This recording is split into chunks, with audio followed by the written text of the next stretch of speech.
B काम my child. तुम इस तरह रोएगा तो आंट सिंथिया की आत्मा को तकलीफ पहुंचेगा। Don't cry, don't cry. Okay dad, अगर ऐसी बात है तो आई विल नॉट क्राई। और वैसे भी मेरा हस्बैंड मारियो ने आंटी को जीती जी क्या कम तंग किया होगा। बेटे, मारियो तुम्हारे साथ नहीं आया? उस बेशरम को क्या पता कि फैमिली का कीमत क्या होता है। नशे की हालत में पड़ा होगा किसी रोड पर। उसका इररिस्पॉन्सिबिलिटी ने तुम्हारा नहीं, पूरा गोम्स फैमिली का लाइफ बर्बाद कर दिया बेटे।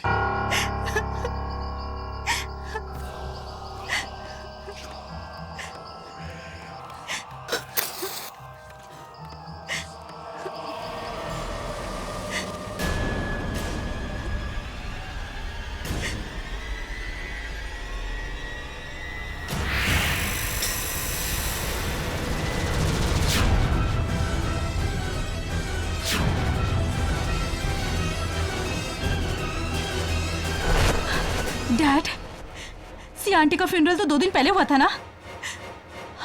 और ये टॉमस्टोन भी नया है। इस पे इतना बड़ा क्रैक, इस पे इतना बड़ा क्रैक कैसे आया?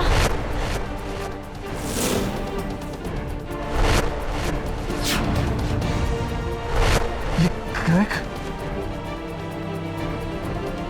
पता नहीं बेटा। ओह गॉड! और देखिए डैड, आसपास ये मिट्टी।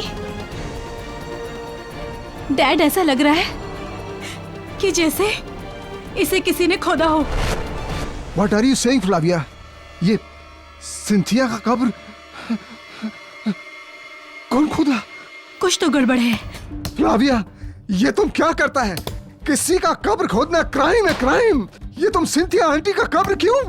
मुझे 100% यकीन है कुछ न कुछ जरूर गड़बड़ है। और मुझे तो डर है कि कहीं मारियो ने आंटी का कब्र खोदा होगा। मारियो ऐसा क्यों करेगा? पूरी जायदाद का झगड़ा पता होने के बाद भी आप ऐसे सवाल पूछ रहे हो। लेकिन please dad, help me.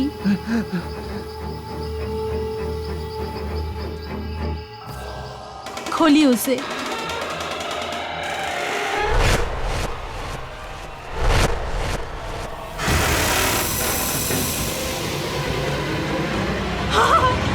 Mario!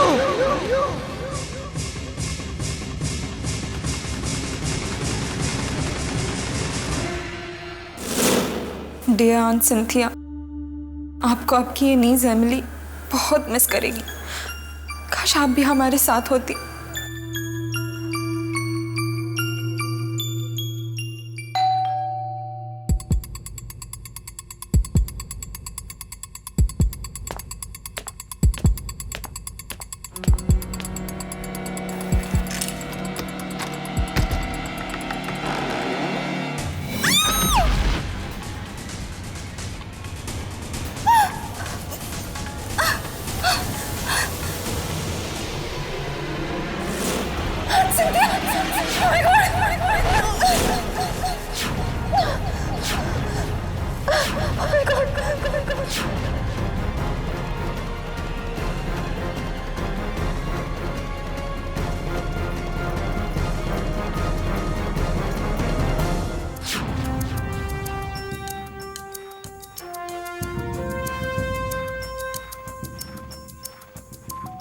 अजीब, बहुत अजीब। किसने मारा इसे इसका गला घोंटकर?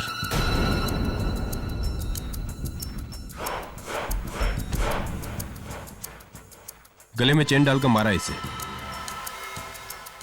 ये देखो, इसके गले पे चेन की कड़ियों के निशान साफ दिखाई दे रहे हैं। साफ? ये चेन मिली बार कोने में।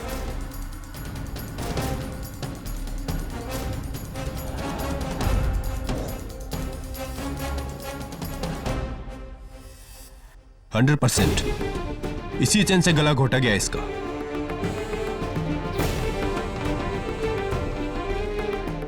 और रिचर्ड, मेरी भांजी एमिली का पति।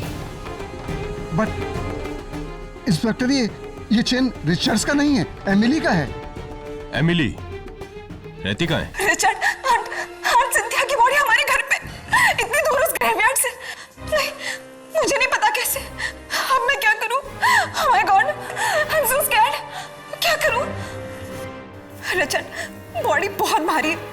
उसे नहीं उठा सकती। तुम कब पहुंच रहे हो घर? जल्दी आओ वरना पुलिस। ओह माय गॉड, दरवाजा खुला है।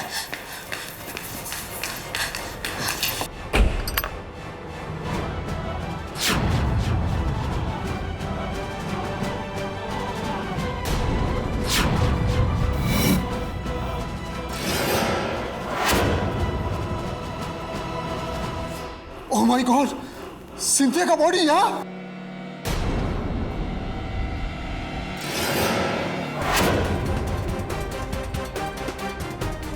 मुझे कुछ नहीं पता, मैंने कुछ नहीं किया। ये सब मारियो की चाल है। उसी ने मुझे फंसाया है। मारियो मर चुका है। What?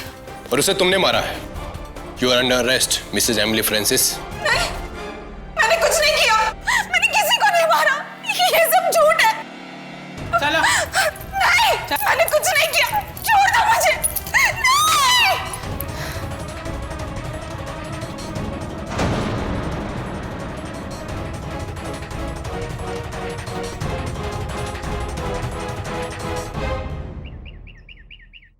मिसेस बिलमोरिया, क्या आप लोग जानते हैं कि कब्रिस्तान के चारों ओर जो दीवारें होती हैं वो इतनी ऊंची क्यों होती? नहीं सर, क्यों? सिंपल, क्योंकि ये रिंगटोन तुमने लगाई है मेरे फोन पे। Yes sir. Bad ringtone.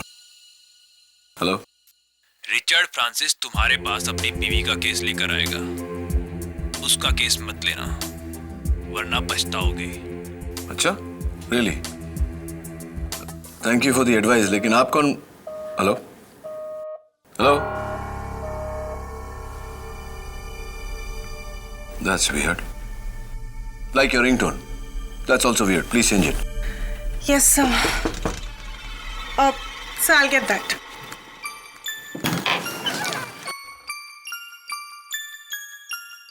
Advocate KD पाठक, रिचर्ड फ्रांसिस। आपको कैसे पता? मेरे जासूस चारों ओर फैले हुए हैं। Just joking. बताइए मिस्टर फ्रांसिस, आपका कौन सा केस है जो मुझे नहीं लेना चाहिए?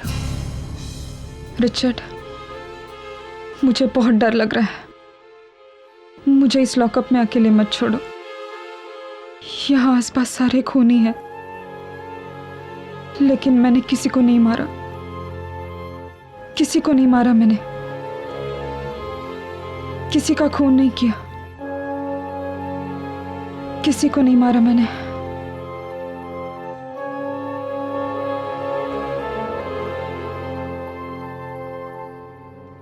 जब से ये हादसा हुआ है ना केडी, तब से बस ये ऐसे ही डरी, सहमी, बहकी बहकी सी बातें कर रही है। तो अब तुम ही बताओ रिचर्ड, ये कब्रिस्तानी कहानी का राज क्या है? गोम्स फैमिली में सबसे बड़ी आंट सिंथिया थी। उन्होंने शादी नहीं की और मारियो गोम्स उनके भाई के बेटे थे और एमिली उनकी बहन की बेटी।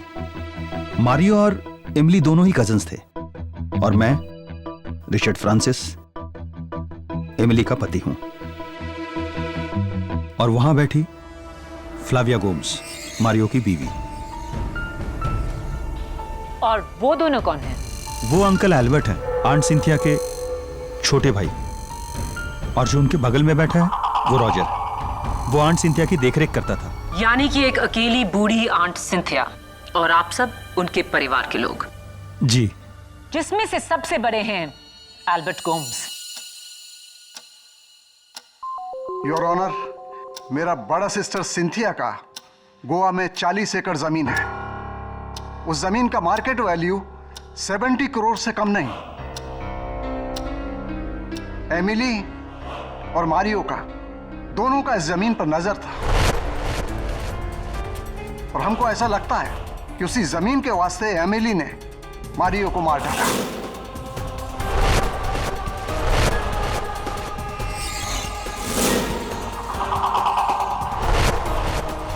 मेरा भी यही शक है योर ऑनर। 8 मार्च को सेंट मार्क्स कब्रिस्तान से जब पुलिस को सिंथिया गोम्स की कब्र से उनके भतीजे मारियो गोम्स की लाश मिली, तो उसके साथ एमिली की ये चेन भी मिली, जिससे मारियो गोम्स का गला घोटा गया था।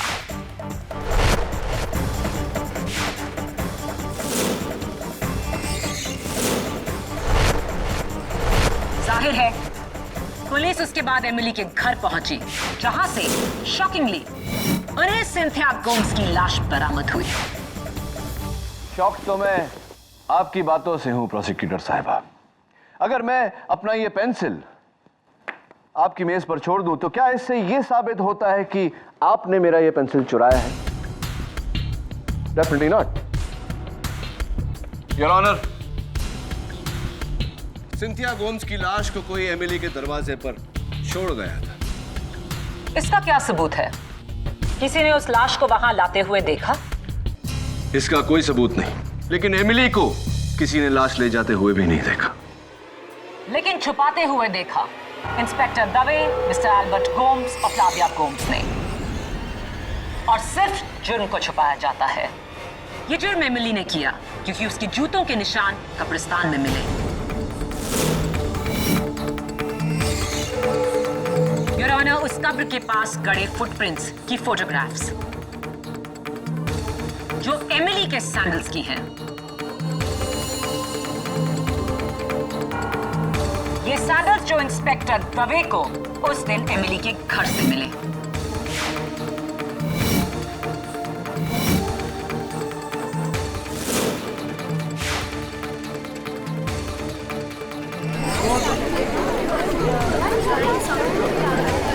Order order.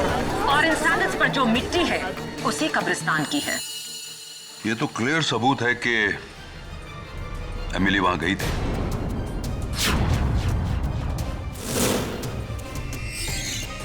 और इतना बेहतरीन प्लान लेकर मारियो को मारकर उसकी लाश को ऐसी जगह छुपाना जहां उसे ढूंढने की कोई सोच भी नहीं सकता। एक कब्रिस्तान की 6 फुट नीचे कब्र में, कब्र भी किसी और के नाम की, आंटी सिंथिया, जिसे 2 दिन पहले ही 100 लोगों ने दफन होते हुए देखा। कहना पड़ेगा एक्सीलेंट हाइडिंग प्लेस एमिली, लेकिन अफसोस सिंथिया की लाश को ठिकाने लगाते हुए इंस्पेक्टर दवे ने एमिली को रंगे हाथों पकड़ा और जीनियस प्लान फ्लॉप हो गया। योर ऑनर, मुझे प्रोसिक्यूटर साहिबा को याद दिलाने की कोई जरूरत नहीं कि हर मर्डर का एक मोटिव होता है, कत्ल की वजह।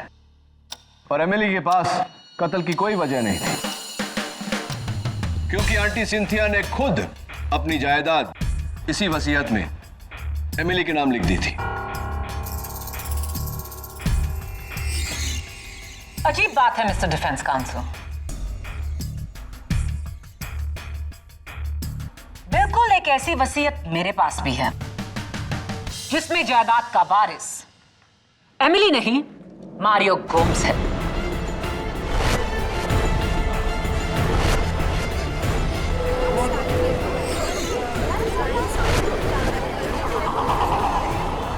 Order order. योर ऑनर, एक जायदाद के 2 दावेदार, कजिन्स मारियो और एमिली। इसीलिए एमिली ने मारियो की जान ली, ताकि मारियो की मौत के बाद सारी जायदाद एमिली फ्रांसिस के नाम हो।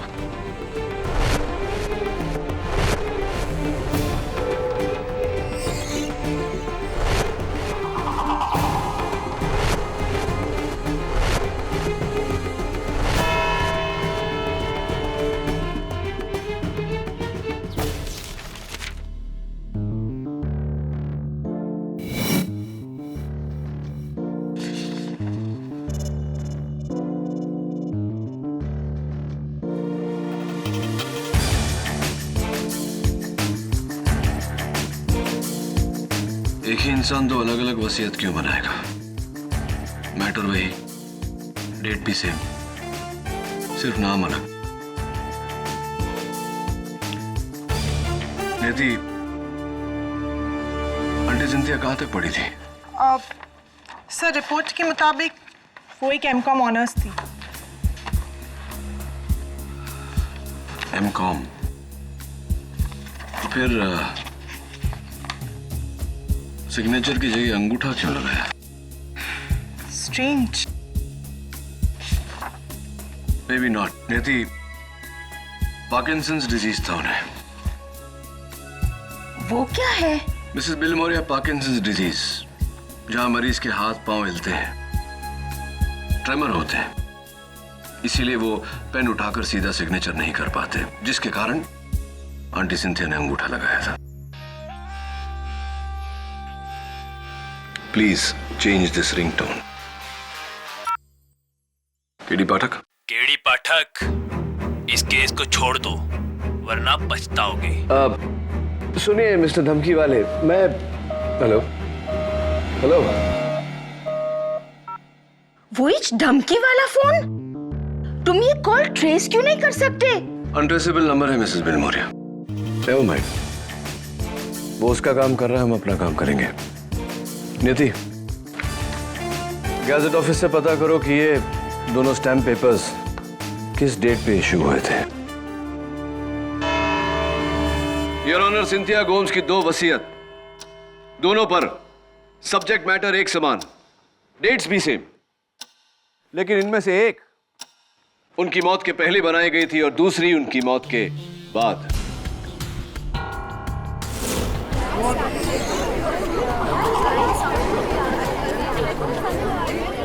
Order order. केडी, ये तुम कैसे कह सकते हो? योर ऑनर, गवर्नमेंट रेगुलेशंस के मुताबिक जब भी कोई स्टैम्प पेपर इशू किया जाता है तो रजिस्टर में उसका डेट ऑफ इशू दर्ज किया जाता है।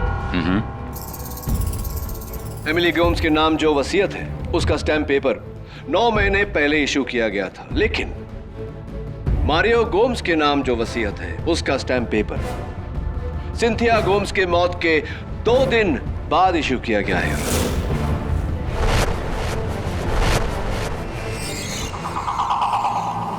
तो फिर इस पर सिंथिया गोम्स के अंगूठे का निशान कैसे आया मरने के बाद? अनफॉर्चुनेटली योर ऑनर, इस केस से यह जाहिर हुआ है कि मौत के बाद भी अंगूठे का इस्तेमाल किया जा सकता है वसीयत पे थंब इंप्रेशन लेने के लिए, भले ही ऐसा करने के लिए कब्र ही क्यों ना खोदनी पड़े। Right mister Albert?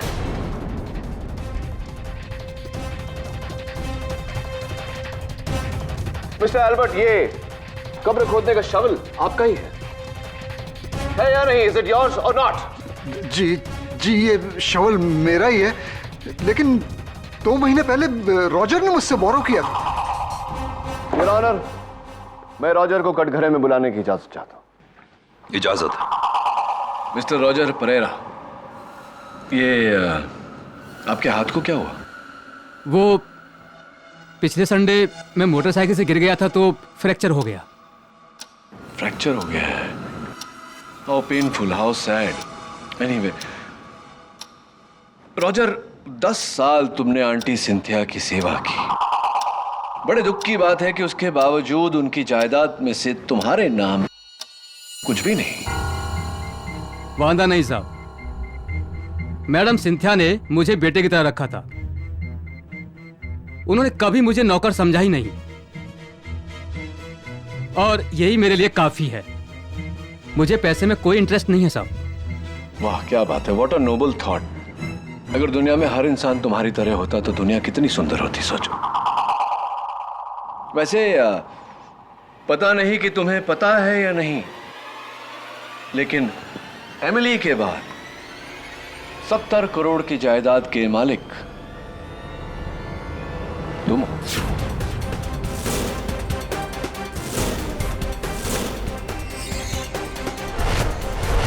यानी कि अगर एमिली को कुछ हो जाता है, फांसी हो जाती है या उम्र कैद भी हो जाती है, तो तुम सीधा डायरेक्ट नौकर से मालिक। क्या?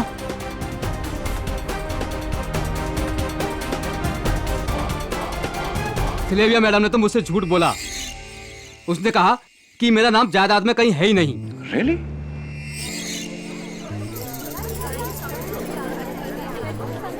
यानी ये पूरा हिस्सा ये लेना चाहती है? नहीं, मुझे मेरा हिस्सा चाहिए। हाँ, और मिलना भी चाहिए तुम्हें तुम्हारा शेयर। लेकिन उससे पहले मैं ये जानना चाहता हूँ कि कमेलियन क्या होता है, जानते हो तुम? गिरगिट जो रंग बदलता रहता है। क्योंकि देखो ना, अभी थोड़ी देर पहले तुमने कहा कि तुम्हें पैसों में कोई इंटरेस्ट नहीं, और अब तुम कह रहे हो कि मुझे मेरा शेयर चाहिए। इंटरेस्टिंग पॉइंट, लेकिन उससे भी ज्यादा इंटरेस्टिंग पॉइंट यह है कि मैडम फ्लाविया ने आपको झूठ क्यों बोला? योर ऑनर, मैं फ्लाविया को कटघरे में बुलाने की इजाजत चाहता हूं। इजाजत? मारियो की वजह से सर। मारियो नहीं चाहता था कि रॉजर को इस बात के बारे में कभी भी पता चले कि उसका नाम भी वसीयत में है।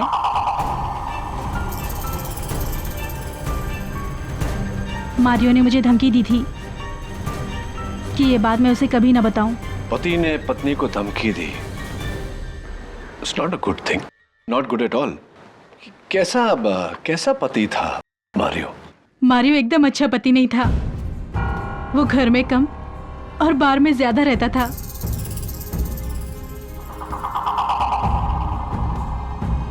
उसकी शराब पीने की गंदी आदत और उस पर सी अय्याशियां। मेरा लाइफ तो उसने एकदम जहन्नुम बना दिया था सर। शायद इसीलिए तुमने सोचा कि उसे जहन्नुम पहुंचा दो, है ना? Objection your honour. Sustained. Sorry your honour. Sorry Flavia, तुम्हारा दिल दुखाने का मतलब नहीं था मेरा। एनीवे, अगला सवाल।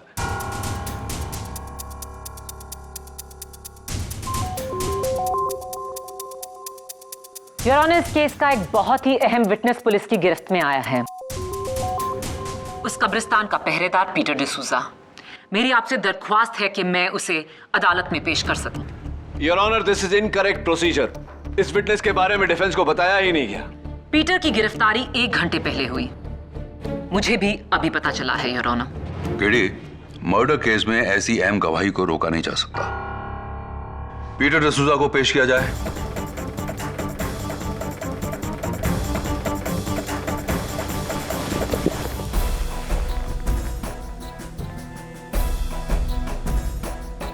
हमको माफी दे दो जज साहब, हमसे बहुत बड़ा मिस्टेक हुआ।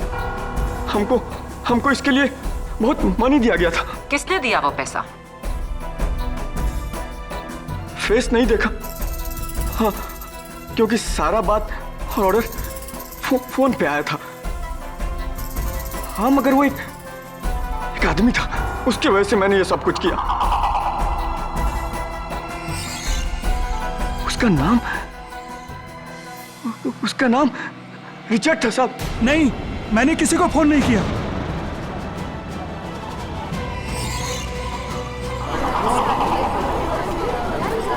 Order order. मिस्टर रिचर्ड, आप बैठ जाइए।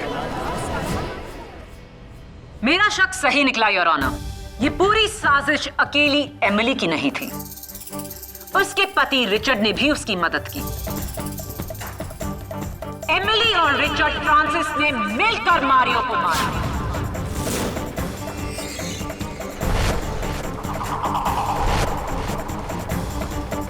Your honour, may I approach the bench? You may. Your honour, इस नए विटनेस, नए सबूत की रोशनी में मुझे थोड़ा वक्त चाहिए। लेकिन पीटर डिसूजा की गवाही के बाद तुम्हारा केस और भी कमजोर हो गया। योर ऑनर, पीटर ने सिर्फ उसकी आवाज सुनी है, चेहरा नहीं देखा। मुझे पूरा यकीन है कि कोई तो है जो इस केस को गुमराह करने की कोशिश कर रहा है।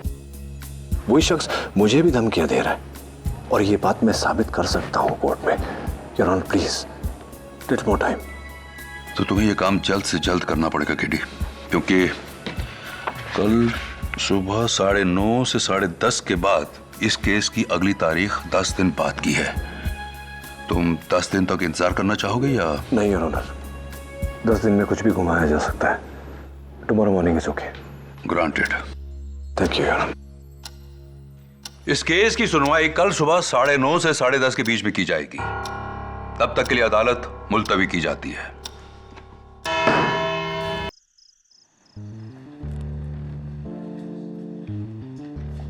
एल्बर्ट, रॉजर, फ्लेविया, रिचर्ड, ये चारों अभी भी शक के दायरे में।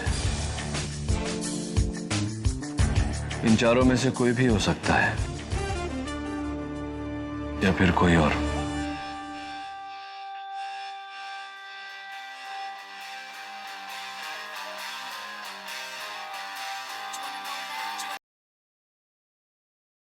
बोलिए मिस्टर धमकी सिंह।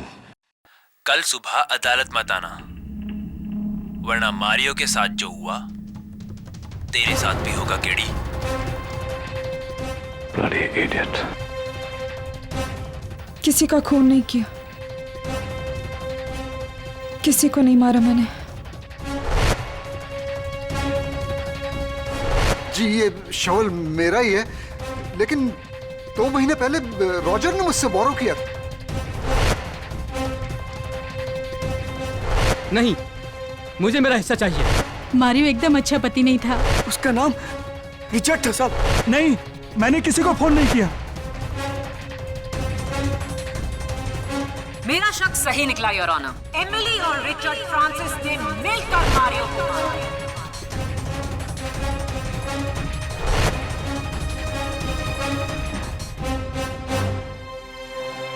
सुबह के 4 बज गए नियति।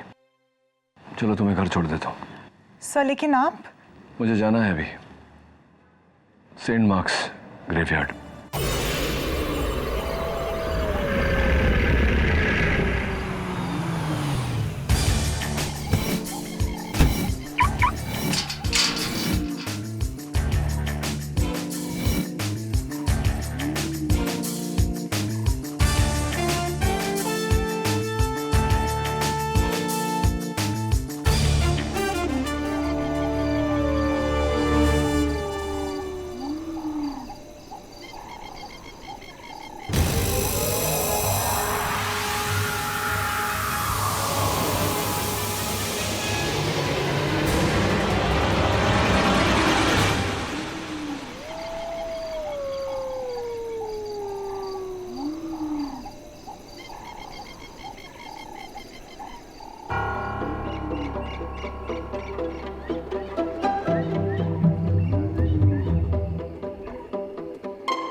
Good bye KD.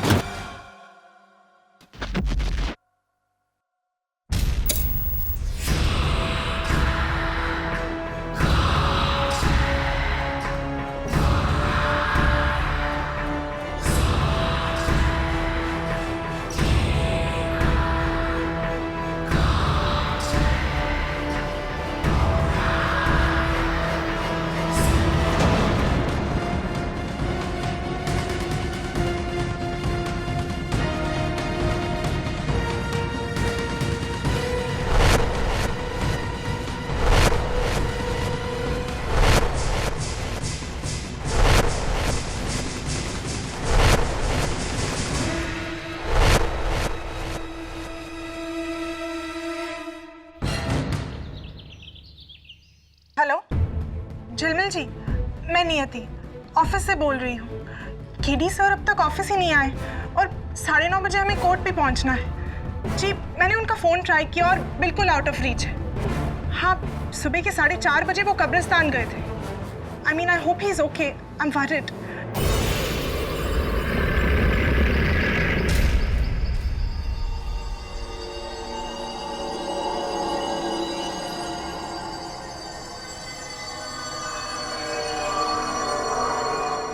गीली मिट्टी की खुशबू। Oh my God, this is not good, Mr. K.D. Pathak. Not good at all. Is anybody there?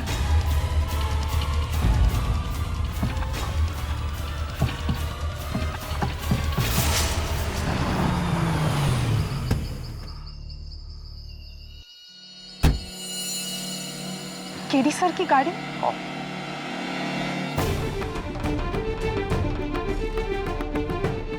Calm down, K.D. Easy. Panic मत करो। पैनिक करोगे तो सांसें तेज चलेगी, ऑक्सीजन खत्म हो जाएगा। Easy. You can do it. Okay. Let's think about this. Next step. Cell phone. Right. Cell phone.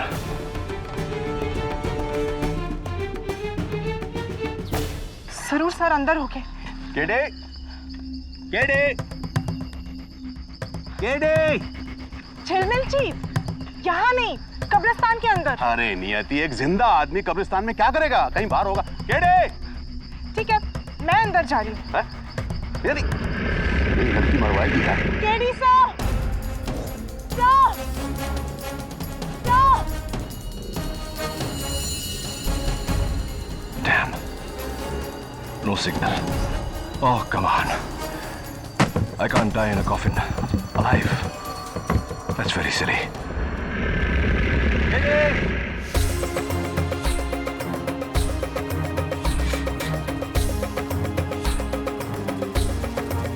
Signal भी नहीं है। इसलिए तो सर का फोन आउट ऑफ रीच आ रहा था।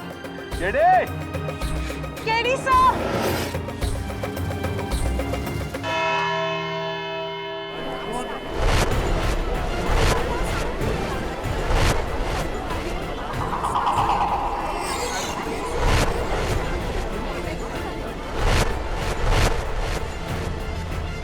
ये केडी कहाँ रह गया है? अजीब बात है, इतने सालों में कभी किसी केस में वो लेट नहीं आया। अभी आज क्या हो गया? ओह गॉड, अब तो केस का वक्त हो गया है, हमें कोर्ट चलना होगा। क्या करें? तो मैं तब से यही तो कह रहा हूँ ना नियति, चलो। नियति का टेक्नो रिंग ट्यून बजाता हूँ, शायद कोई सुन ले।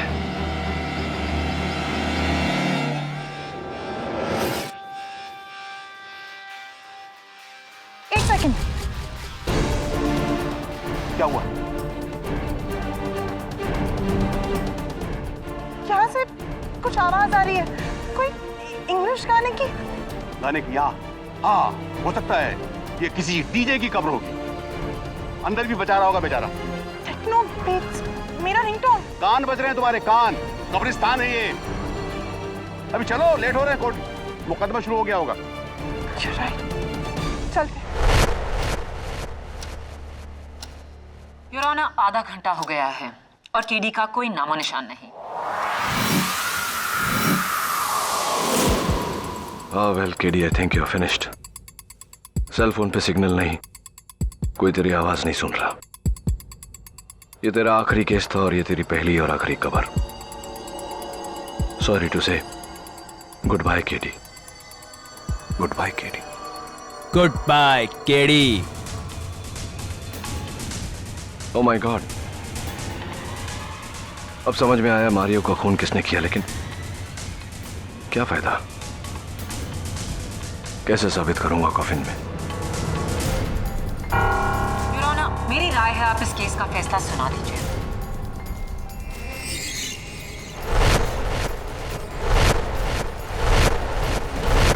नहीं माया, मैंने केडी को 1 घंटे की मोहलत दी थी। अभी भी आधा घंटा बाकी है। Let us wait. KD, you can't die so easily. इतनी आसानी से नहीं मर सकते तुम। सोचो, सोचो कैसे बाहर निकलोगे। कार कीज, गाड़ी की चाबी, गाड़ी का सिक्योरिटी लॉक, शायद कोई देख ले। रेडियो सेंसर्स दीवारों से पास होते हैं।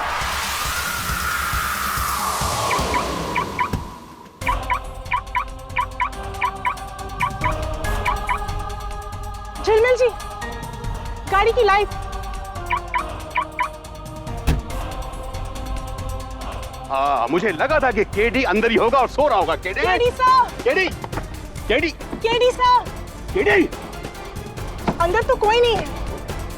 मैंने कहा था कि गाड़ी उसकी खराब हो गई होगी, गाड़ी यहीं छोड़ करके वो कोर्ट चला गया होगा। चलो। नहीं झिलमिल जी, आई एम श्योर ये कोई इशारा है हमारे लिए। केडी साहब में कांटेक्ट करने की कोशिश कर रहे हैं। I am sure.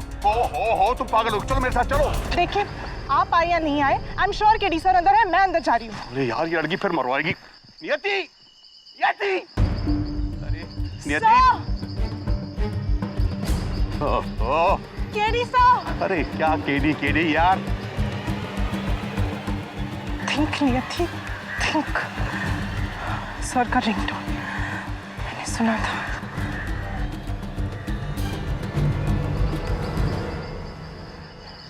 इस कबर में।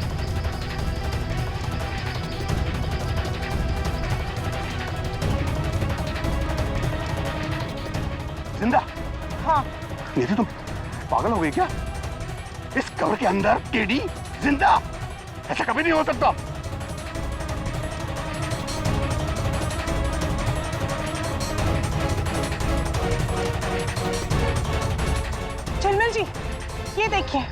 यहाँ की तारीख है 1991,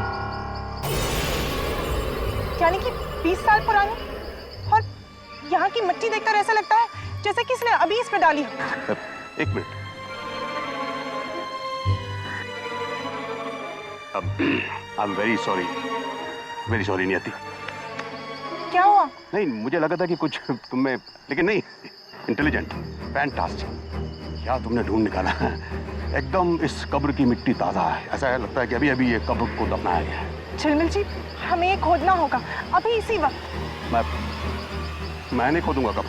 लेकिन आप ही तो। नहीं, मैं कब्र को हाथ नहीं लगा सकता। मैं अच्छा ठीक है, आप किसी की मदद तो ले सकते हैं ना।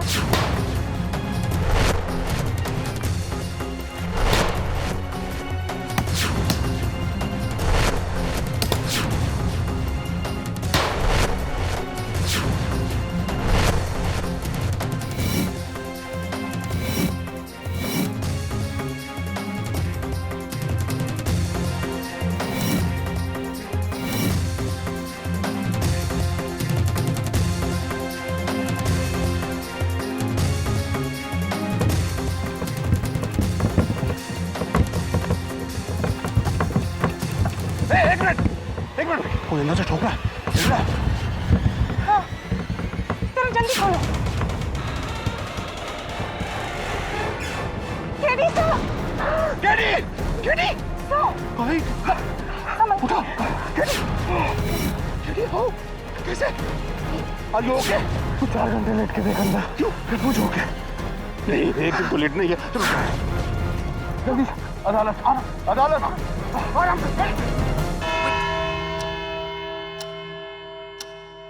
With due respect, Your Honor, KD का ये कोर्ट हियरिंग मिस करना साफ कहता है कि उसके पास अपनी क्लाइंट की बेगुनाही का कोई सबूत नहीं। प्रोसिक्यूशन की गुजारिश है कि आप इस केस का फैसला सुनाएं। ठीक है।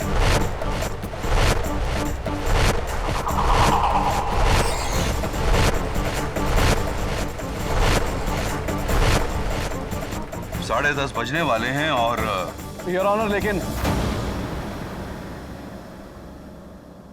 अभी तक 10:30 बजे नहीं।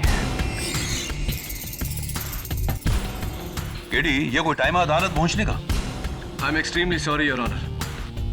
Have you forgotten the decorum of the court? तुम्हारा ड्रेस कोड का है? मैं अदालत का वक्त जाया नहीं करना चाहता था, इसलिए इसी तरह आना पड़ा। What has happened to you? ये तुम्हारी ये हालत कैसे हुई है? दरअसल बात यह है कि अब तक मैं उसी कब्रिस्तान में 2 गज जमीन के नीचे गाड़ा गया था। क्या?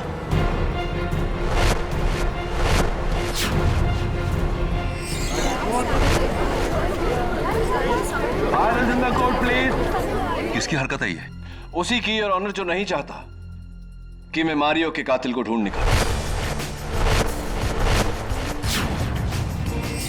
तुमने उसका चेहरा देखा है? चेहरा तो नहीं देखा योर ऑनर, लेकिन उसकी आवाज सुनी है।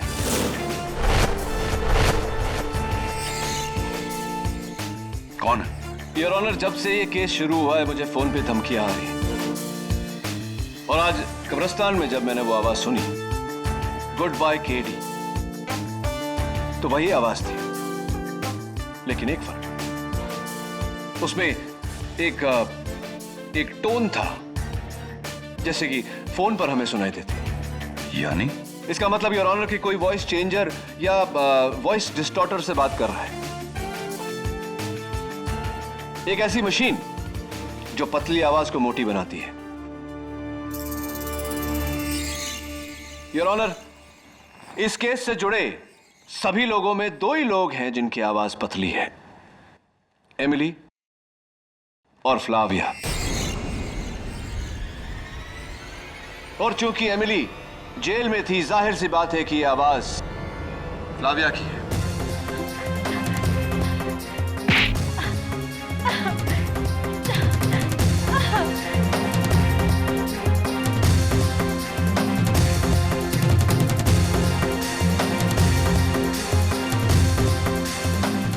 मेरा हस्बैंड मारियो और मेरे डैड एल्बर्ट दोनों ने मिलकर एक झूठी वसीयत तैयार की और उसके ऊपर सिंथिया आंटी के लाश के अंगूठे का निशान लगाया।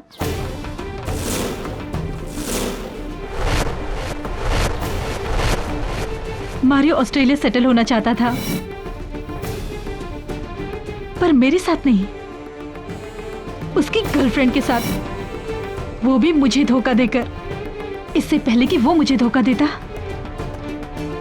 मैंने उसे धोखा दे दिया, उसकी जान लेकर।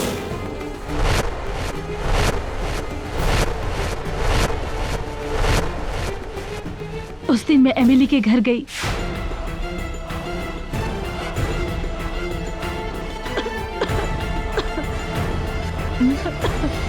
मैं अभी पानी लाती हूँ। वहां से उसके जूते और चेन चुराया और उसी चेन से मैंने अपने पति का मर्डर कर दिया।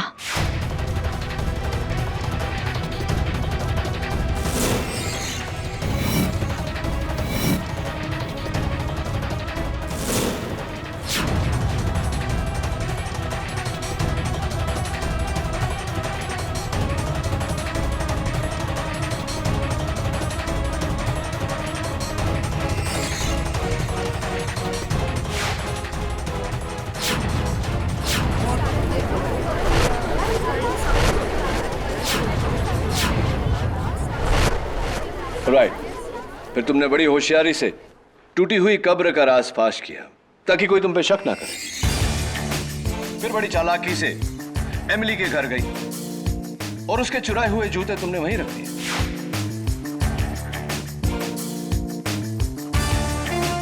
ताकि दवे को इन्वेस्टिगेशन के दौरान वो वहां से बरामद हो।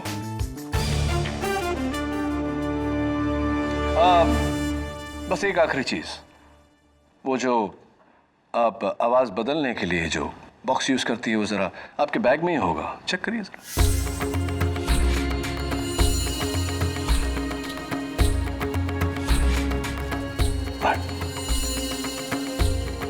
इस वॉइस चेंजर के जरिए मैंने कब्रिस्तान के कब्र खोदने वालों को रिश्वत दी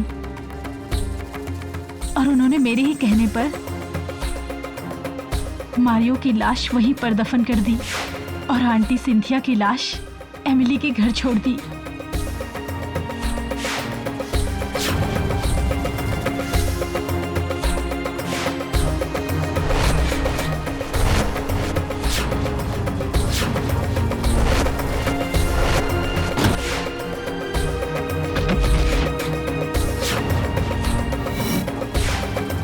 The confession is now complete, Your Honor. Flavio Gomes के इकबाल जुर्म के बाद अदालत उन्हें फौरन हिरासत में लेने का हुक्म देती है। नहीं, मैंने कुछ गलत नहीं किया है, मैंने कुछ गलत नहीं किया है, छोड़ो मुझे। और इस केस से जुड़े एल्बर्ट गोम्स पर अदालत अलग से मुकदमा चलाने का हुक्म देती है और एमिली फ्रांसिस, इन्हें अदालत मारियो गोम्स के कत्ल के इल्जाम से बाइज्जत बरी करती है।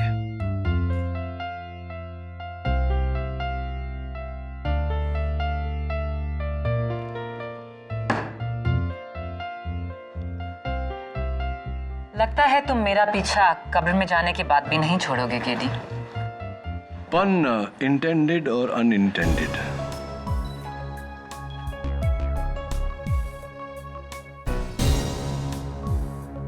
कांग्रेचुलेशन। सॉरी हाथ नहीं मिला सकता, हाथ जरा काले हो गए, लेकिन अच्छा है मुंह काला होते होते बच गया। Thank you so much.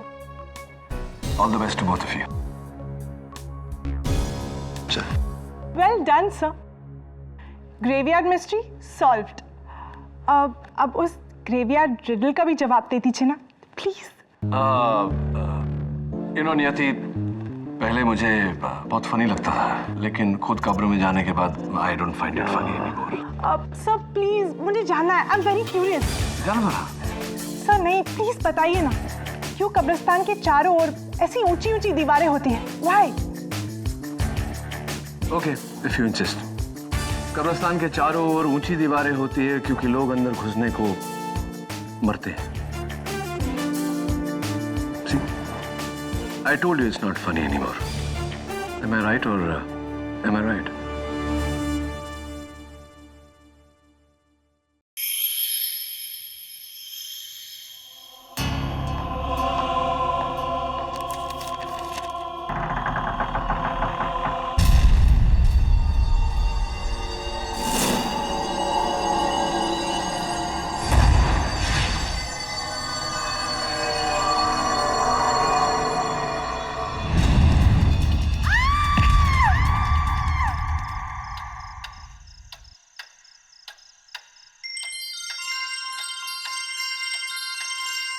Sawant. जी साहब। अच्छा मैं चलता हूँ, वो मेहता बिल्डर है, उसका एनसी लिखवा लेना। ठीक है साहब। हेलो। हेलो पुलिस स्टेशन, वो मुझे मार डालेगा, मुझे मार डालेगा। कौन? आप कहाँ से बोल रही हैं? बहुत ही मोटा सा आदमी है और फॉरेन बंगला नंबर 32 कटर रोड पे। बचाओ। Hello hello. सावंत, जीप निकालो जल्दी। जी साहब।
कुछ चल रहा है।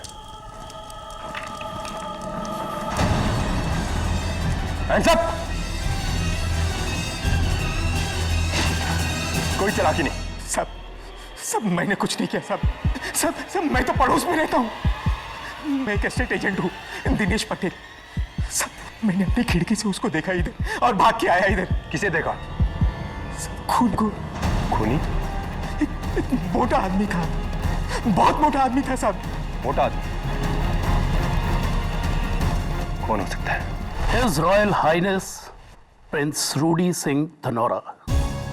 कुंवर साहब की यह तस्वीर 2 साल पुरानी है, जब उनका वजन 250 किलो था।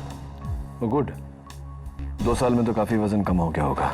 अब कुंवर साहब का वजन 345 किलो है। कुंवर साहब के ऊपर अपनी एक्स प्रेमिका शर्मिला राठौर के घर जाकर उन्हें कत्ल करने का झूठा आरोप है।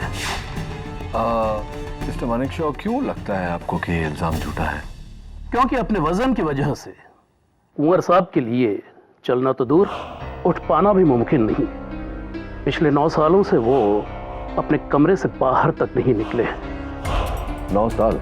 या मिस्टर केडी, 9 साल, 9 years। वाह। प्रिंस रूडी मेरे खास पेशेंट हैं। उनकी मेडिकल कंडीशन के कारण हमने पुलिस से परमिशन लिया कि उन्हें यहीं रखा जाए, हाउस अरेस्ट में। उन्हें जेल ना ले जाया जाए जब तक उन पे आरोप साबित नहीं हो पाता। वो कभी नहीं होने वाला है। ऑफ कोर्स 350 kg वजन लेके वो भागेंगे भी कहाँ? अच्छा बताइए डॉक्टर घोष, प्रिंस रूडी वाकई नहीं चल पाते? जी वो बिल्कुल नहीं चल सकते। क्या केडी, भरोसा नहीं है तुझे?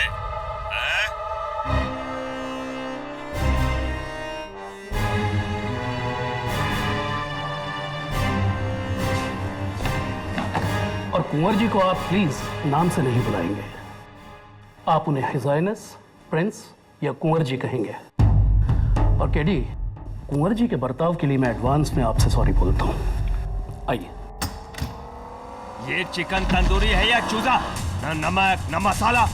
हॉस्पिटल जैसा खाना बनाना है तो वही जाके काम करो।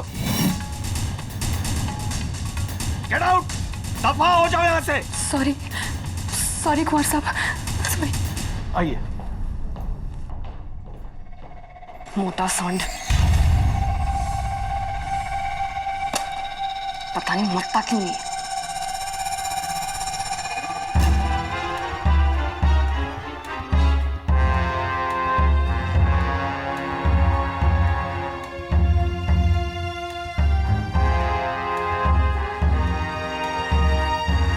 एडवोकेट केडी पाठक, पधारिए महाराज।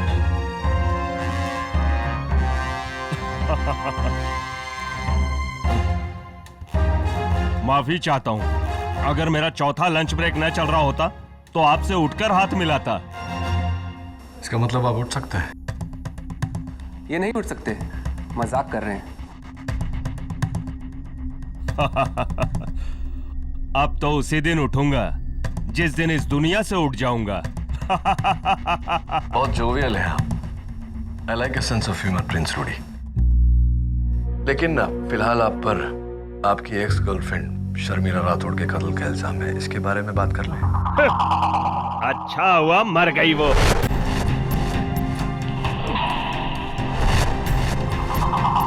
ग्यारह साल पहले मैं उसके प्यार में पागल था, लेकिन उसने मुझसे कहा कि अगर मैं मोटे से पतला हो जाऊं तो मुझसे शादी करेगी। जिंदगी में पहली बार प्यार में आकर किसी के लिए मैंने अपना वजन 200 से 80 किलो किया, सिर्फ 80 किलो। मैंने अपना वादा पूरा किया, पर उसने नहीं, उसने मेरे प्यार को ठुकरा दिया। उस ठुकराए हुए प्यार के गम में मैंने खाना शुरू किया, बस खाता गया और आज मेरी ये हालत हो गई, सब उस डायन की वजह से। खा लीजिए। क्या है? कुंवर साहब, दवाई खा लीजिए। तो खिलाओ और दफा हो जाए यहाँ से।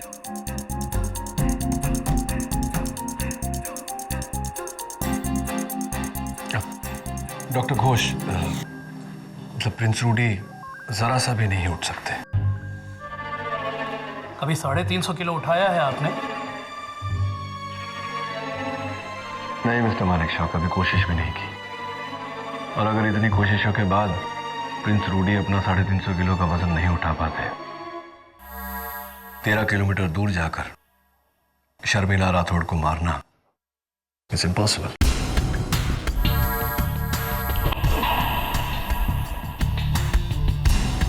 I think we have a good case, Rudy. Sorry, Prince Rudy.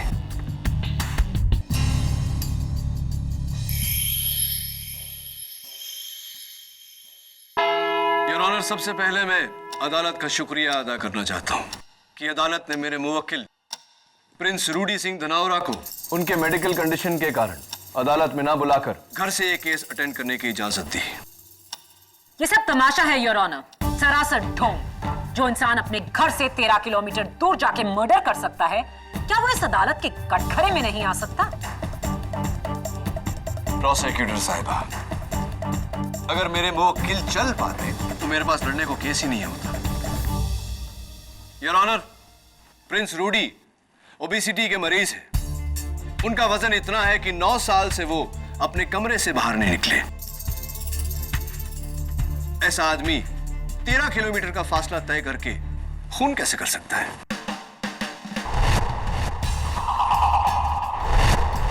आपके एक सवाल के आगे मेरे 10 सवाल हैं, जिनमें से कुछ का जवाब देंगे इंस्पेक्टर दवे।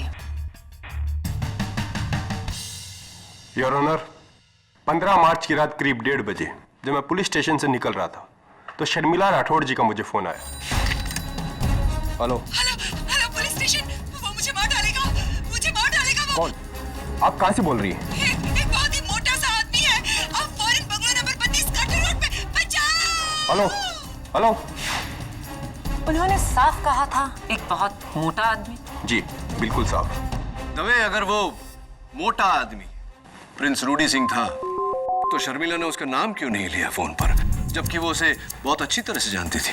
घबराहट में अक्सर इंसान डिटेल बताना भूल जाते हैं केडी। Okay, agreed. एक और बात, शर्मिला पर जानलेवा हमला हो रहा था, तो उन्हें इतना समय कैसे मिल गया कि वो फोन उठाए, नंबर डायल करे, अपना पता बताए, कंप्लेंट लिखवाए? आओ।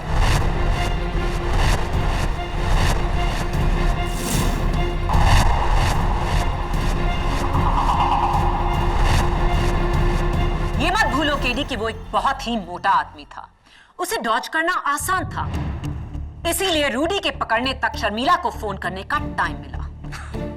योर ऑनर, अगर इतना समय था शर्मिला जी के पास तो वो वहां से भाग क्यों नहीं गई? केडी चाहे तुम कुछ भी कह लो, रूडी सिंह ही कातिल है। योर ऑनर, मौका वारदात से बरामद ये बैट जिस पर रूडी सिंह की उंगलियों के निशान है, और इतना ही नहीं, जमीन पर उनके जूतों के निशान, साइज 12।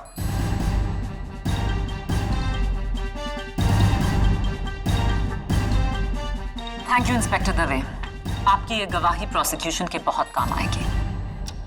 योर ऑनर, मेरा अगला गवाह जो इस केस के स्टार विटनेस हैं, जिन्होंने खूनी को अपनी आंखों से देखा, शर्मिला राठौड़ के घर के सामने वाले घर में रहने वाले state agent Dinesh Patel. Sir, रात के 1:30 बजे थे, मैं सो रहा था। मेरे बेडरूम के सामने ही शर्मिला जी की खिड़की है। अचानक मैंने शर्मिला जी की चीख सुनी और फिर फायर अलार्म की आवाज, और उठकर मैंने खिड़की से देखा तो सर मुझे लगा कुछ ना कुछ गड़बड़ है। मैं वहां पहुंचा और वहां देखा पूरा सामान बिखरा हुआ था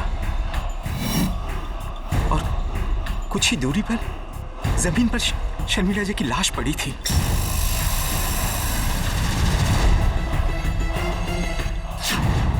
और फिर जलने की बू आई।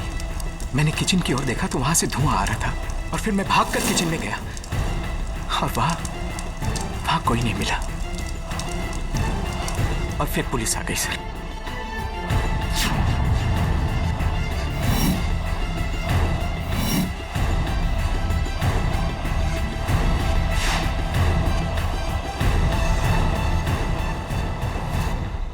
इस पूरी अदालत में उस साइज का इंसान है कोई?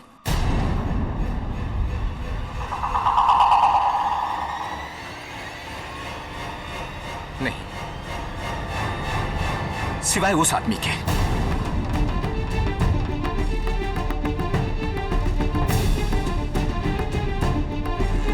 मैंने उसी को देखा सीलिंग पे लगे फायर अलार्म को बंद करते हुए।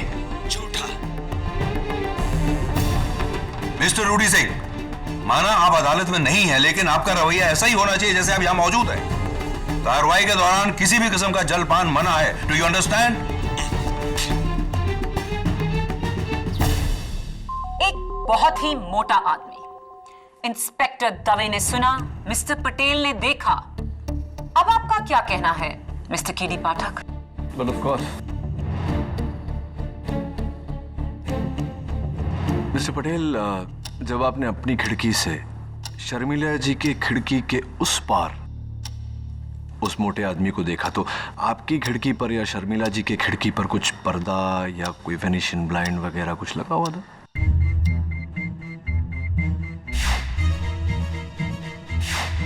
जी हाँ सर, शर्मिला जी की खिड़की पर एक पर्दा था। शर्मिला जी की खिड़की पर एक पर्दा था? जी हाँ। यानी कि आपने उस आदमी को नहीं देखा, महज उसकी परछाई को देखा, राइट? जी, लेकिन नहीं, अभी मेरा सवाल खत्म नहीं हुआ। एक मिनट, मैं आपसे पूछना चाहता हूं कि मिस्टर पटेल, इस रुमाल के पीछे कितनी उंगलियां हैं मेरी?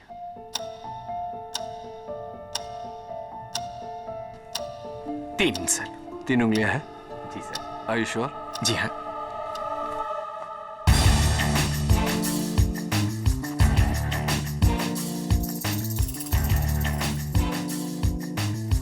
मिस्टर पटेल, अगर 2 फुट की दूरी से रुमाल के पीछे आपको उंगलियां जानने में तकलीफ होती है तो क्या अदालत का यह मानना ठीक रहेगा कि 40 फुट की दूरी से, वो भी रात के अंधेरे में, आपको परछाई पहचानने में गलती हुई हो, गलतफहमी हुई हो? सर, भले ही मैंने उसका चेहरा नहीं देखा, लेकिन उसका मोटापा तो देखा। सर, इतना बड़ा पेट, इतना मोटा आदमी और कौन हो सकता है? ये तो तय करेंगे अदालत में। मिस्टर पटेल, एक बात बताइए, मैंने सुना है कि आपने शर्मिला जी के बंगले के लिए 4 करोड़ रुपए उनको ऑफर किए थे, क्या ये सही है? जी हाँ सर, लेकिन उन्होंने इनकार कर दिया था। अब तो आपके लिए वो बंगला खरीदना बहुत ही आसान हो गया mister Patel. Anyway, let's come back to the point, which is कि आपने महज पर्दे के पीछे एक परछाई देखी, आपने मेरे मुवक्किल को नहीं देखा। क्यों? क्योंकि आपके मुवक्किल चल नहीं सकते। Exactly your honour. आइए इस फैक्ट के बारे में उन्हीं के स्टाफ से पूछते हैं। सबसे पहले मिस्टर रूडी सिंह के ADC mister Cyrus Manik Shaw. इजाजत। Mister Manik Shaw, Colaba shoe store का ये बिल, साइज 12 के जॉगिंग जूते 4 फरवरी को खरीदे गए, कीमत 3,670 रुपए। क्या ये जूते आपने खरीदे? जी हाँ। आपके पैर का साइज क्या है? 9। ये शूज एक्चुअली मैंने अपने भाई के लिए खरीदे थे। उसके पैर का साइज 12 है। तो ये खून आपके भाई ने किया मिस्टर मानिक शॉ, क्योंकि इन जूतों के निशान शर्मिला के घर पर मिले।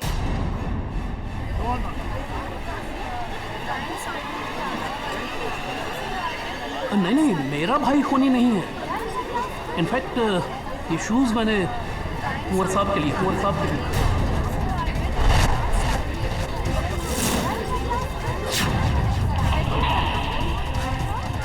ऑर्डर। जो इंसान 9 साल से चलना तो दूर अपने कमरे से बाहर तक नहीं निकला, उसके लिए जॉगिंग शूज, और उस कमरे में कोई ट्रेडमिल भी नहीं।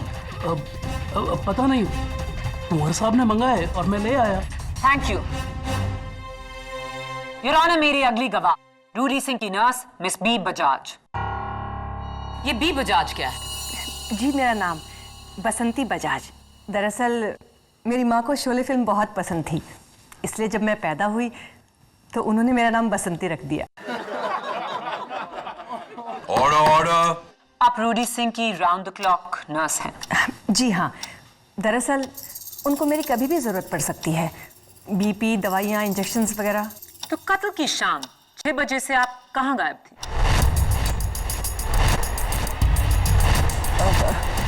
वो सर ने मुझे छुट्टी दी थी, इसलिए मैं हाफ डे लेके चली गई थी। उन्होंने आपको छुट्टी दी? सर को कहीं बाहर काम था।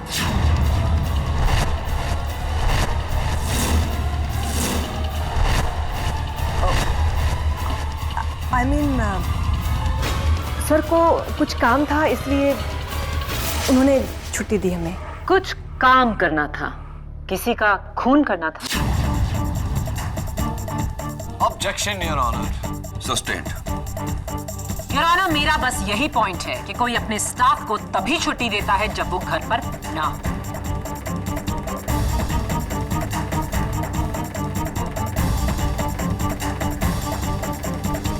Thank you Basanti ji. Your honour, मेरी अगली गवाह रूडी सिंह की cook cum housekeeper Miss Jyoti Karnik. इजाजत। आप रूडी सिंह के लिए खाना बनाती हैं? जी, वो हर 1.5 घंटे के बाद कुछ ना कुछ खाते हैं, इसीलिए मुझे उनको खाने को देना पड़ता है। कत्ल की रात आपने रूडी सिंह जी के लिए एक टिफिन पैक किया था? जी। पर टिफिन तो हम उनके लिए पैक करते हैं जो बाहर जा रहे हों। Am I right? जी, लेकिन मैं तो सिर्फ कुक हूँ। अब जैसा सर बोलेंगे मुझे तो वैसे ही करना पड़ेगा ना। क्या ये सही है Mister Rudy?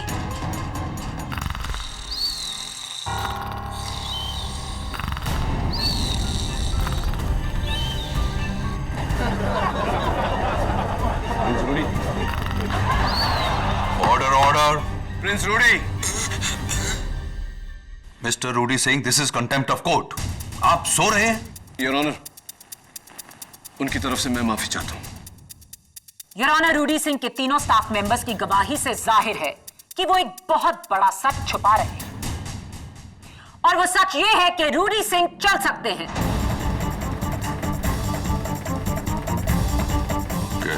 Your honour, Prince Rudy के स्टाफ के एक अहम मेंबर की गवाही अब भी बाकी है। मैं प्रिंस रूडी के personal physician doctor Shubhankar Ghosh को कटघरे में बुलाने की इजाजत चाहता हूं। इजाजत। डॉक्टर घोष, आप प्रिंस रूडी सिंह जी के पर्सनल फिजिशियन हैं। अदालत को बताइए कि क्या वो चल सकते हैं या नहीं। जी नहीं, रूडी सिंह जी बिल्कुल नहीं चल सकते। मैं पिछले 4 साल से उनका डॉक्टर हूं, और योर ऑनर, ओबेसिटी को ट्रीट करना मेरी खासियत है, और मेरे पास कई ऐसे पेशेंट्स हैं जिनका वजन 300 से भी ऊपर है। क्या वो चल सकते हैं? जी, मगर रोडी सिंह जी नहीं चल सकते।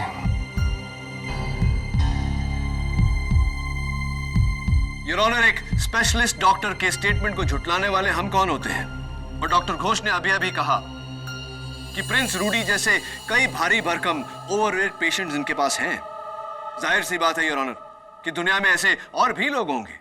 वो कातिल रूडी सिंह ही था और ये है उसका सबूत।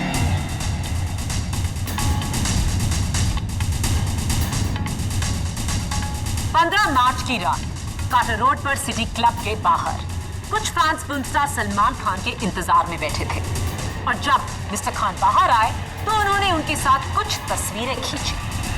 शर्मिला का घर उस क्लब के बिल्कुल सामने है और 1:15 पर ली गई ये तस्वीर काफी दिलचस्प है और ये है उसका जूम इन वर्जन, जहां बैकग्राउंड में रूडी सिंह ट्रैक पैंट्स पहने साफ नजर आ रहे हैं।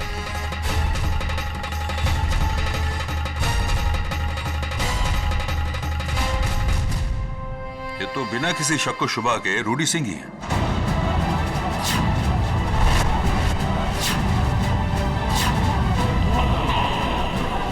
Silence please, silence in the court. Prince Rudy Singh Dhanaura, अब भी आप कहेंगे कि आप चल नहीं सकते? एक और झूठ बोला तो उसका अंजाम बहुत बुरा होगा। मैं चल सकता हूँ।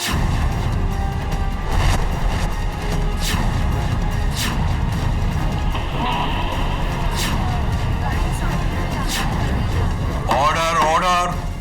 पिछले 2 हफ्तों से मैं चल सकता हूँ।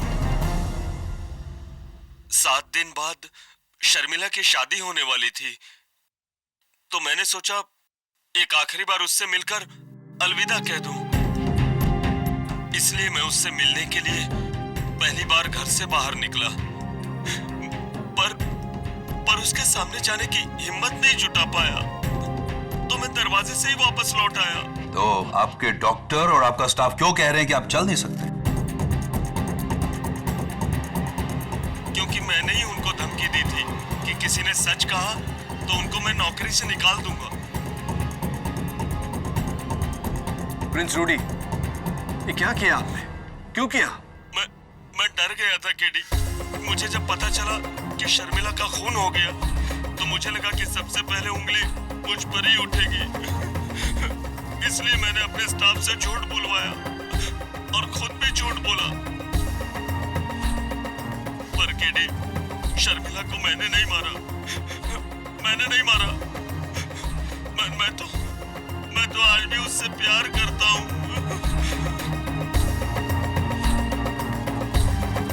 योर ऑनर, इस केस की शुरुआत में डिफेंस काउंसिल ने मुझसे कहा था कि अगर मैं ये साबित कर दूं कि रूडी सिंह चल सकते हैं तो उनके पास कोई केस ही नहीं बचता। अब अदालत क्या कहे?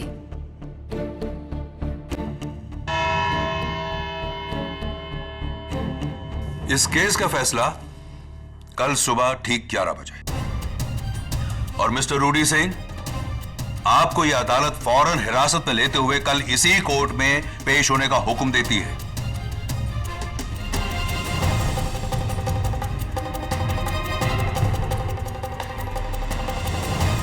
लगता है वो दिन आ गया कि तुम्हारी पहली हार का दिन। KD Pathak will finally lose a case.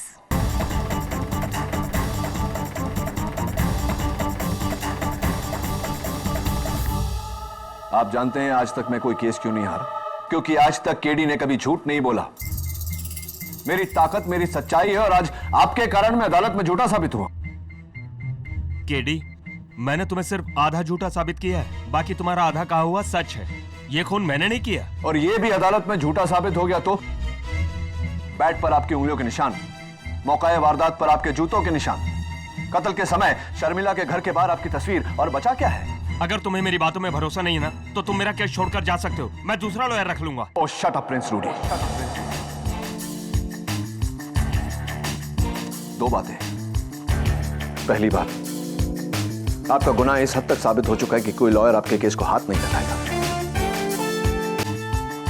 दूसरी बात, केडी ने आज तक लिया हुआ केस कभी अधूरा नहीं छोड़ा। अब हार हो या जीत, अदालत में सच साबित होके रहेगा।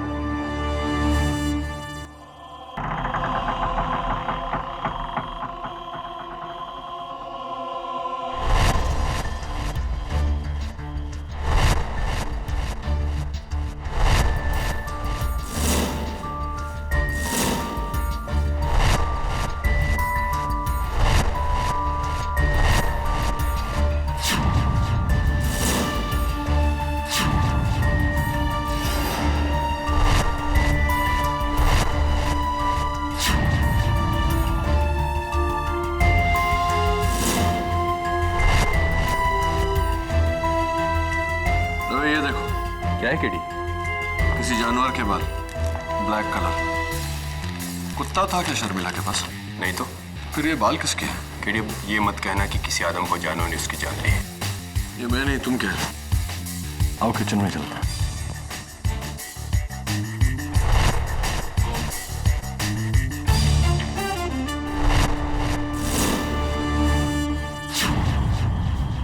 दवाई ये वही चूल्हा है जिस पर शर्मिला उस रात खाना बना रही थी?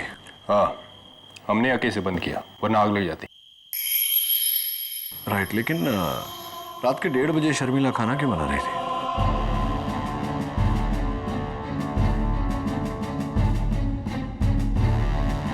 फ्रिज में तो खाना भरा पड़ा है।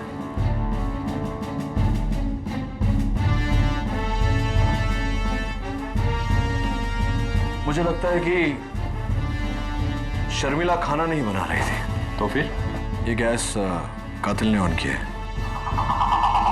ओह, ताकि फायर अलार्म बजे और उसके पकड़े जाने का रिस्क हो। 50% राइट, 50% रॉन्ग, ताकि फायर अलार्म बजे और कोई उसे देखे। Fire alarm, let's go.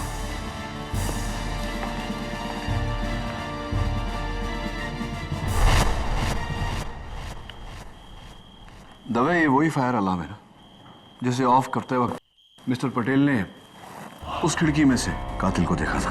हाँ। लेकिन पटेल ऊपर तक पहुंचा कैसे? आई थिंक इस टेबल के जरिए। Help me please.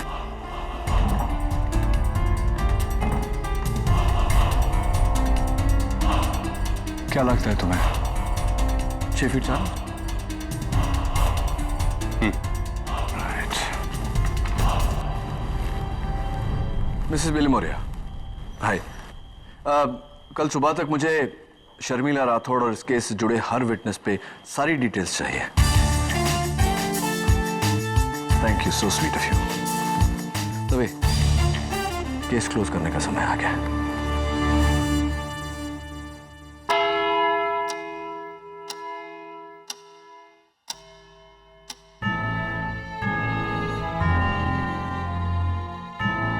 Your honour, यह शर्मिला राठौड़ के घर का वही टेबल है जिस पर उस रात खूनी ने खड़े होकर फायर अलार्म बंद किया था।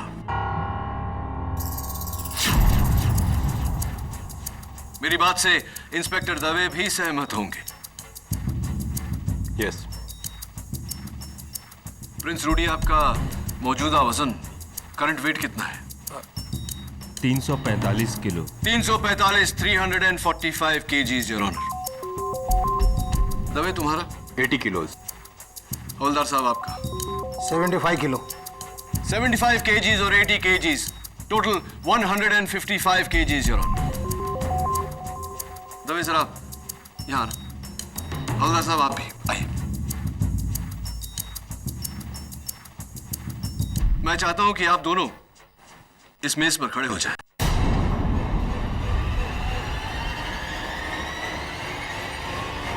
जरा संभल के। हाँ।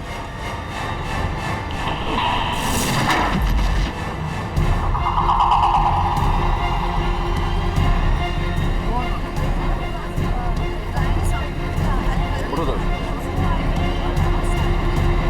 लगी तो नहीं? Thank you. योर ऑनर, यही था मेरा सवाल। यह टेबल जो 155 किलो उठाते हुए टूट गई, इसका 350 किलो उठाना नामुमकिन है। यह तभी के तभी टूट जाती। तो फिर ये टूटी कैसे नहीं? क्योंकि योर ऑनर कत्ल की रात पर जो आदमी इस टेबल पर खड़ा हुआ था वो मोटा जरूर था, लेकिन भारी नहीं।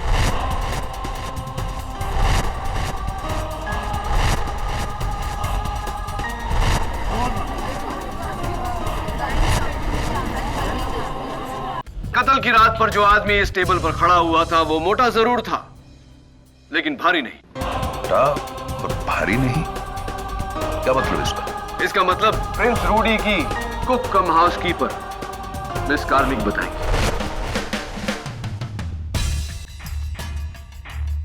Miss Karnik, how are you?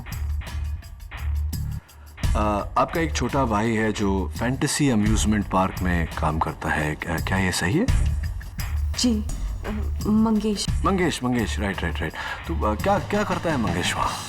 जी वो वहाँ पे भालू है।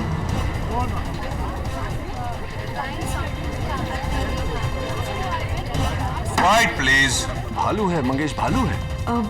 I mean वो वहाँ का मैस्कॉट है, Tommy Teddy. How sweet. Your honour, खुशकिस्मती से टॉमी टेडी हमारे साथ आज अदालत में है। आइए टॉमी टेडी।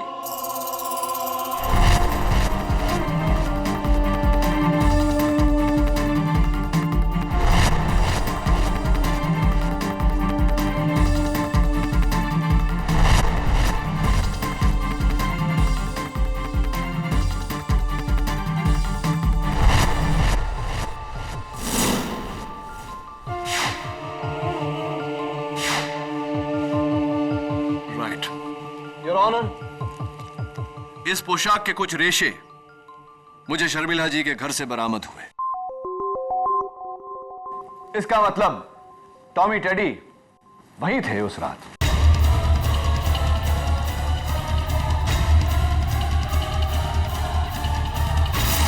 टॉमी टेडी जी, आपकी जरा मैं मुंडी उतार लूं।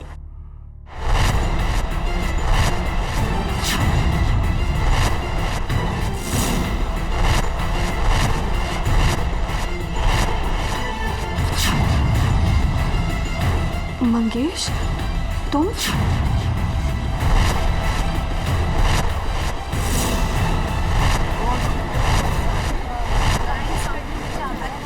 आइए टॉमी टेडी साहब, मैं चाहता हूं कि आप इस टेबल पे खड़े हो जाएं।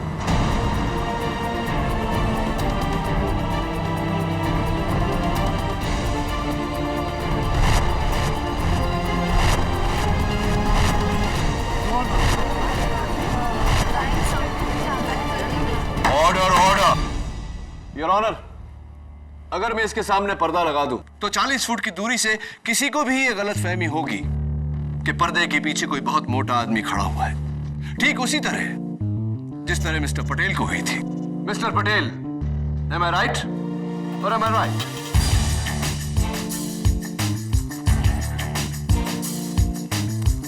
Thank you mister Tommy teddy. आइए लीजिए आपका। Thank you very much. अब बताइए मिस कार्निक कि आपने अपने भाई के टॉमी टेडी का कॉस्ट्यूम पहनकर शर्मिला का कत्ल क्यों किया? एक मिनट। माना कि मिस्टर पटेल को धोखा हुआ था, लेकिन शर्मिला राठौर ने तो यह साफ कहा था कि कातिल एक मोटा आदमी है। योर ऑनर, फोन पर वो आवाज शर्मिला जी की थी ही नहीं।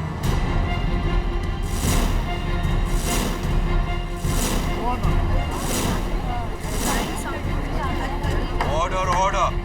सबसे पहले मिस कार्निक ने शर्मिला जी का कत्ल किया, उसके बाद उनके घर को तहस नहस किया, उसके बाद पुलिस को फोन किया। वो आवाज मिस कार्निक की थी या नहीं? बोलिए। नहीं योर ऑनर, मैंने कुछ नहीं किया, वो मैं नहीं थी, वो मिस्टर मानिक शॉ थे।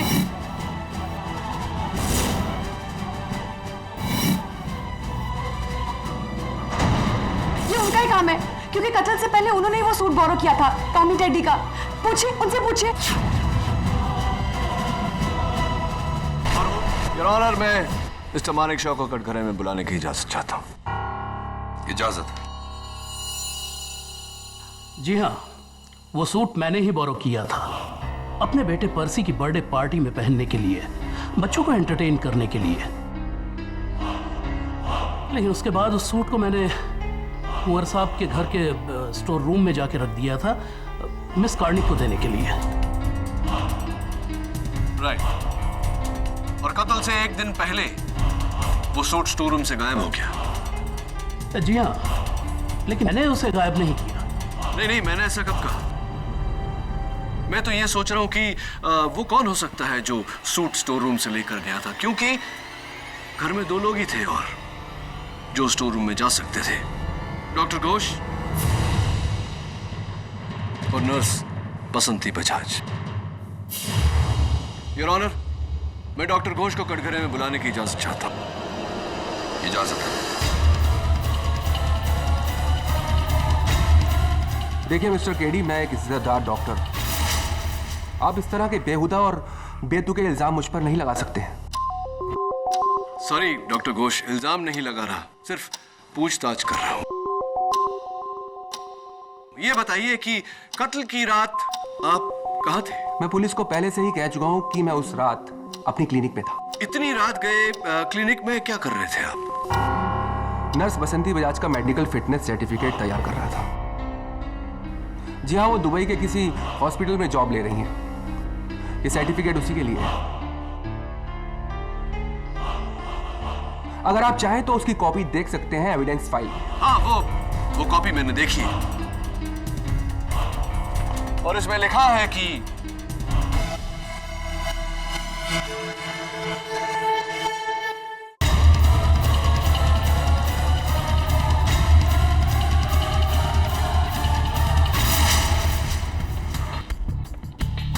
आप बैठिए डॉक्टर घोष।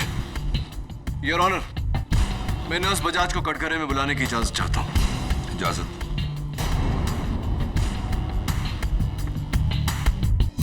आप दुबई जा रही हैं?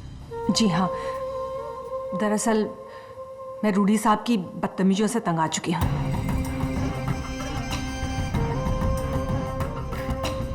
और वहाँ मेरी सिस्टर भी रहती है दुबई में। वो आपका पहला नाम, फर्स्ट नेम क्या बताया था? बीफ पर बसंती। हाँ, बसंती राइट। पिछली बार आपने बताया था कि शोले फिल्म के उस किरदार से आपकी माताजी ने प्रभावित होकर आपका नाम बसंती रखा था, राइट?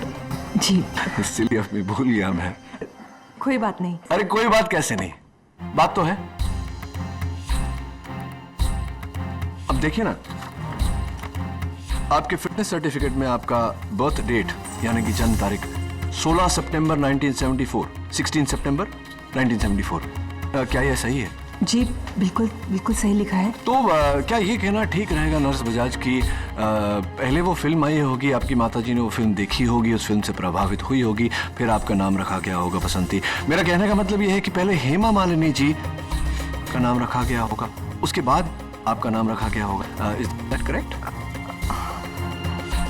जी ऐसा ही कुछ ऐसा ही हुआ होगा। तो एक बात बताइए, क्या आपकी माताजी उस फिल्म की शूटिंग पर गई थी या उस फिल्म के डायरेक्टर रमेश सिप्पी जी के साथ उनके घरेलू ताल्लुकात थे जिसके कारण उन्हें कहानी और किरदार के नाम पहले से पता थे? ऑब्जेक्शन योर ऑनर, बेबुनियाद सवाल। ये तुम क्या अनाप शनाप पूछ रहे हो? योर ऑनर, नर्स बजाज का जन्म 16 सितंबर 1974 में हुआ, जबकि शोले रिलीज हुई थी 15 अगस्त 1975 में। नर्स बजाज के जन्म के पूरे 1 साल बाद।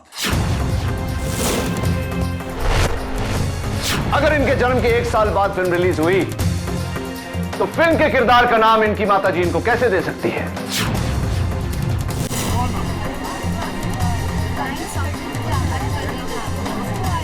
ऑर्डर। योर ऑनर, अगस्त 2010 में मरहूम शर्मिला राठौड़ ने पुलिस में कंप्लेंट लिखवाई थी अपने कुक कम हाउसकीपर के खिलाफ। नूरी झा, इल्जाम 20 लाख रुपए के ज्वेलरी की चोरी। तब से नूरी झा फरार है, लापता है, फेक आइडेंटिटी के साथ जी रही है। लेकिन आज नूरी झा अदालत में मौजूद है। नर्स बसंती बजाज के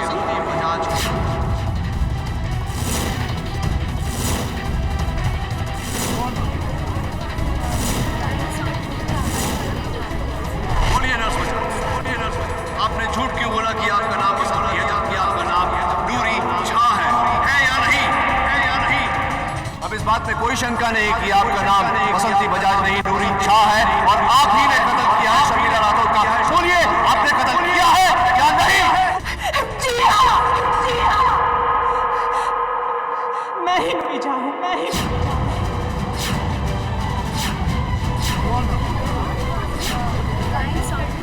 ऑर्डर ऑर्डर।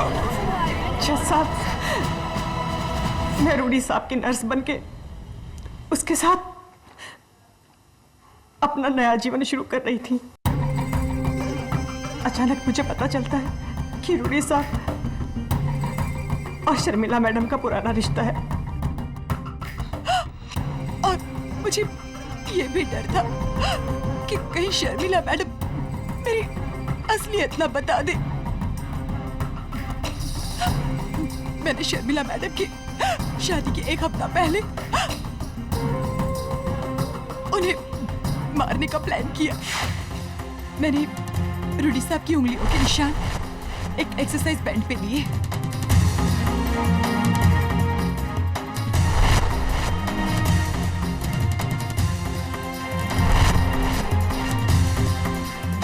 फिर हूबहू रूडी साहब जैसे जूते खरीदे।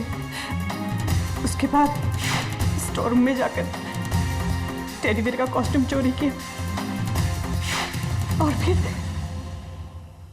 शर्मिला जी के घर जाकर उनका कत्ल कर दिया मैंने।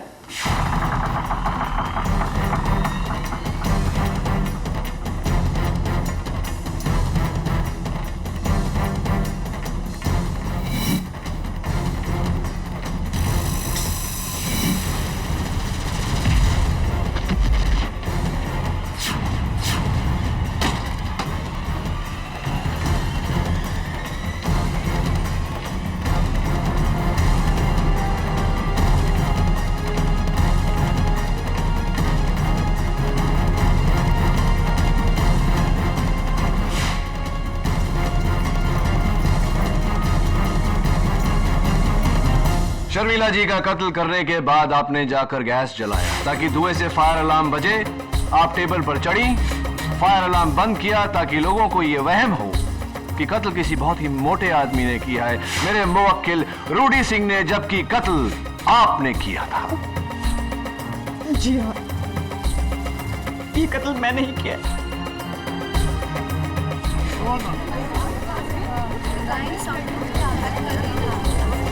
Order order. The defence rests your honour. Noori Jha उर्फ बसंती बजाज के इकबाल जुर्म के बाद यह अदालत इन्हें हिरासत में लेने का हुक्म देती है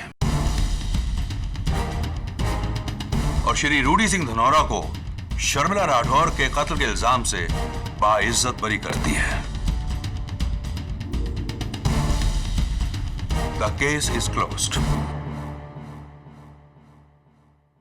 प्रोसिक्यूटर साहब, सो क्लोज येट सो फार, लेकिन कहना पड़ेगा इस बार थोड़ा डरा दिया था आपने मुझे। अभी तो सिर्फ डराया है केडी, हराया नहीं। वो दिन भी जल्द आएगा। Congratulations, Prince Rudy. प्रिंस नहीं, only Rudy. How sweet. Okay, I think it's okay. KD और रूडी क्या टीम है। आखिर हम जंग जीत गए। रूडी, ये जंग तो हम जीत गए, लेकिन अभी तुम्हारी एक जंग बाकी है, तुम्हारे इस मोटापे के साथ। 10 साल पहले जब तुम्हें प्यार हुआ था, एक नई जिंदगी के लिए तुमने वजन घटाया था। आज भी तुम्हें नई जिंदगी मिले तो क्यों ना एक बार फिर से मुझसे